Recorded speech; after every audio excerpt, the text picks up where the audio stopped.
ಮದ್ದೂರಿನ ಗಣೇಶ ವಿಸರ್ಜನೆ ವೇಳೆ ನಡೆದ ಕಲ್ಲು ತೂರಾಟ ಕಿಚ್ಚು ಹೊತ್ತಿಸಿದೆ. ಸಾವಿರಾರು ಪ್ರತಿಭಟನಾಕಾರರು ಮದ್ದೂರಲ್ಲಿ ಜಮಾಯಿಸಿದ್ದು ತೀವ್ರ ಆಕ್ರೋಶ ವ್ಯಕ್ತಪಡಿಸಿದ್ದಾರೆ. ಪ್ರತಿಭಟನಾಕಾರರನ್ನ ಚದುರಿಸಲು ಪೊಲೀಸರು ಲಾಠಿ ಚಾರ್ಜ್ ಕೂಡ ಮಾಡಿದ್ದಾರೆ.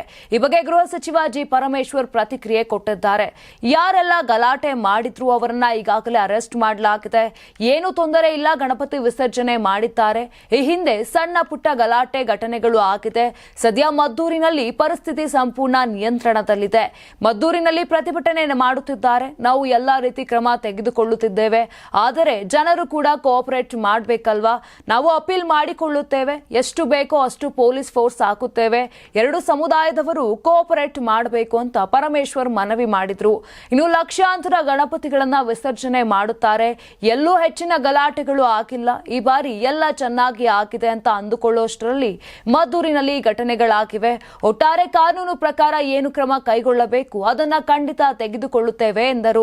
ಇನ್ನು ಎಲ್ಲಾ ರೀತಿಯ ಕ್ರಮಗಳನ್ನು ತೆಗೆದುಕೊಂಡಿದ್ವಿ. ಮೊದಲೇ ಮೀಟಿಂಗ್ ಕೂಡ ಮಾಡಲಾಗಿತ್ತು. ಯಾವ್ಯಾವ ಜಿಲ್ಲೆಗಳಲ್ಲಿ ಸೆನ್ಸಿಟಿವ್ ಇದೆ ಅದನ್ನ ತಿಳಿದುಕೊಂಡು ಒಂದು ಜಿಲ್ಲೆಯಲ್ಲಿ ಏನು ಫೋರ್ಸ್ ಇದೆ ಎಲ್ಲವನ್ನು ಆ ಜಿಲ್ಲೆಗಳಿಗೆ ಹಾಕಲಾಗಿತ್ತು. ಅಷ್ಟೇ ಅಲ್ಲದೆ ಈ ಬಾರಿ ಒಂದು ಗಲಾಟೆ ಆಗಬಾರದು ಅಂತ ಎಲ್ಲಾ ಜಿಲ್ಲೆಗಳಿಗೂ ADGP IG level seniors officers ನ ಕಳುಹಿಸಲಾಗಿತ್ತು ಅಂತ ಪರಮೇಶ್ವರ್ ಹೇಳಿದ್ದಾರೆ. ನಿಮ್ ಮಗು ಅಳ್ತಿದ್ಯಾ? ಹಾಗಾದ್ರೆ ನಿಮ್ ಮಗುವಿಗೆ ಜೀನಿ ಸರಿ ಇಟ್ಕೊಡಿ. ಯಾಕಂದ್ರೆ ಜೀನಿ ಸರಿ ಇಟ್ಟು ನಿಮ್ಮ ಮಗುವಿಗೆ 100% ಸರಿಯಾದ ಆಹಾರ. ನಿಮ್ಮ ಮಗು ನೆಮ್ಮದಿಯಾಗಿ ನಿದ್ದೆ ಮಾಡಬೇಕಾ, ದಷ್ಟಪುಷ್ಟವಾಗಿ ಬೆಳಿಬೇಕಾ? ಹಾಗಾದ್ರೆ ಜೀನಿ ಸರಿ ಇಟ್ಟು ಕೊಡಿ. ಎಲ್ಲಾ ಮೆಡಿಕಲ್ ಶಾಪ್ಗಳು, ದಿನಸಿ ಅಂಗಡಿಗಳು, ಸೂಪರ್ ಮಾರ್ಕೆಟ್ಗಳಲ್ಲಿ ಲಭ್ಯ. Karibasaveshwara agri India private limited ರವರ ನಂಬರ್ 1 ಸ್ಪ್ರಿಂಕ್ಲರ್ ಪೈಪ್.